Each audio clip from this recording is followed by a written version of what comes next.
Modal filters are a really powerful sound design tool.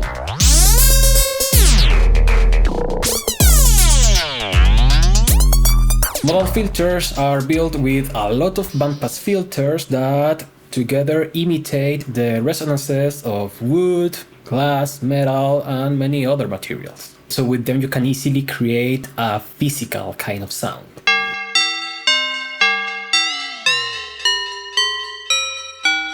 Now, thanks to this being a somewhat simple concept, at least in theory, you can create different filters not only for recreating materials, but also for more synthetic kind of stuff. So to show you the full power of modal filters, today we are going to play with Supermodal by Polyverse. They gave me access to this plugin, but with no strings attached. I can say whatever I want about it in this video, and they haven't watched this even before it's released. If you want to help me keeping things like that, please subscribe to the channel and give this video a like. Also consider joining my Patreon or my members page. I just upload presets for Supermodal there. By the way, if you are interested by this plugin or if you want to buy any other plugin, please consider using my affiliate links down in the description. I have for Plugin Boutique, Plugin Fox, and Audio Plugin Deals. It's a nice way to support my content without having to subscribe to anything, and if you are going to make a purchase anyway, well, consider using it. Now, the reason why I wanted to use Supermodal for this is because it has a lot of different filters. In fact, it has 27 modal filters. Many of them are real experimental, but let's start with the typical ones. Now, to really hear what's happening, I'm going to use the sample, which is only the transient of a kick.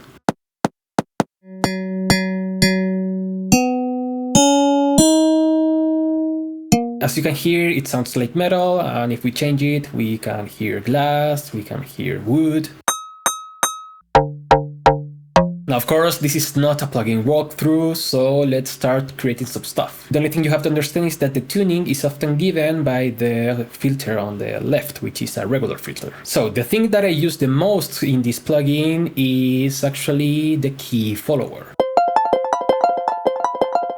So one of the simplest things you can do is, again, use this small sample and arrange it in a rhythmic kind of way. That way the keys that we play are going to be played in that sequence.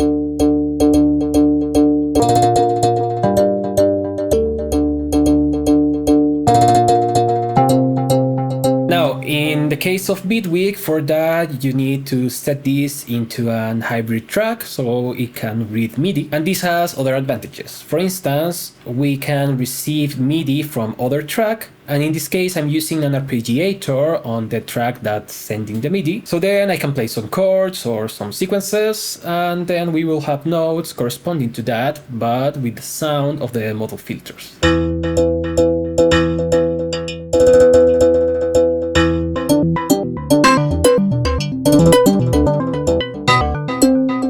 Of course, what's fun to do with this plugin is to start fading around with the different type of modal filters. And as you can see, the experimental ones are going to be more noisy, but we can also transform this sound into something more like a synthesizer, like a solid wave, a square wave, or anything else.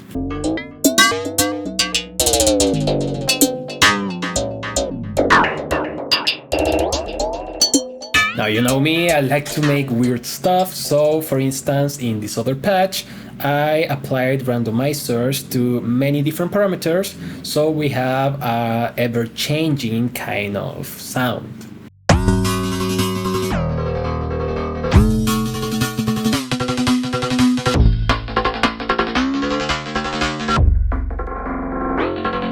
Of course, to get these sounds, you need to fine-tune your parameters, for instance, the resonance of the filter, the drive of the same filter, and the decay and the damping of the modal filters. Of course, this is not only a melodic kind of effect, you can use it for just weird kind of sounds.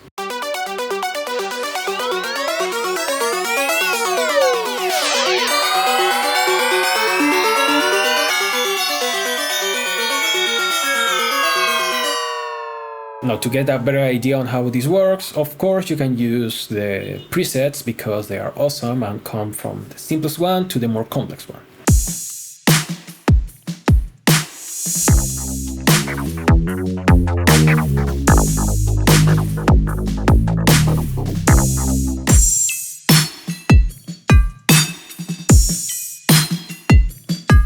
Thanks to the modulators, you can also start creating different kind of sounds, not only moving things around in random or even with simple LFOs, but you can also create sequences or very sharp envelopes to create even some sort of kicks or new instruments if you want.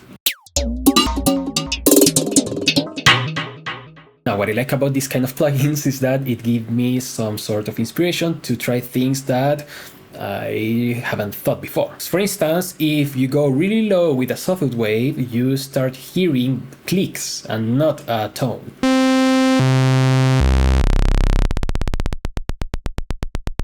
Because you go below 20 Hz. And this is a perfect exciter to trigger different modal filters.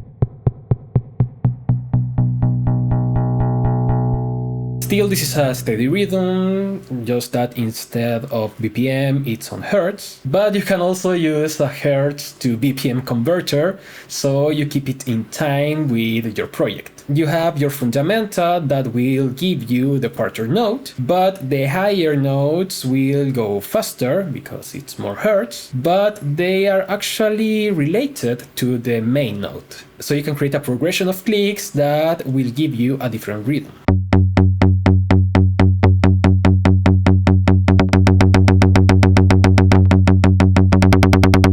After that, you can still use MIDI to set the note of the modal filter and make it so it's higher in pitch, and of course we can hear it.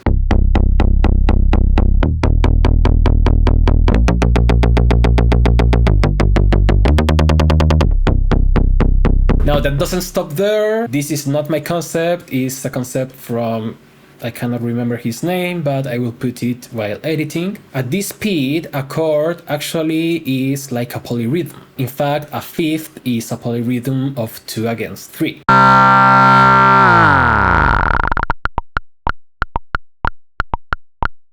So now we have triggers for these modal filters that are also polyrhythmic. The weirder the chord, the more complex the polyrhythm will be.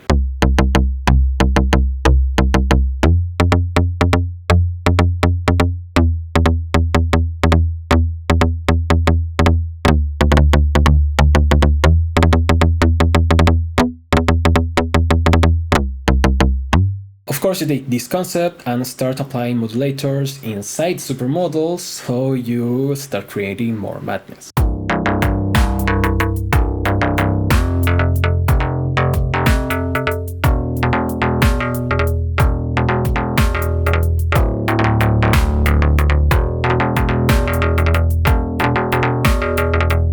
Let me know if you have used modal filters before and if you have used supermodel. Also, let me know your opinions about it. Thank you so much for watching. I will see you next time, and bye bye.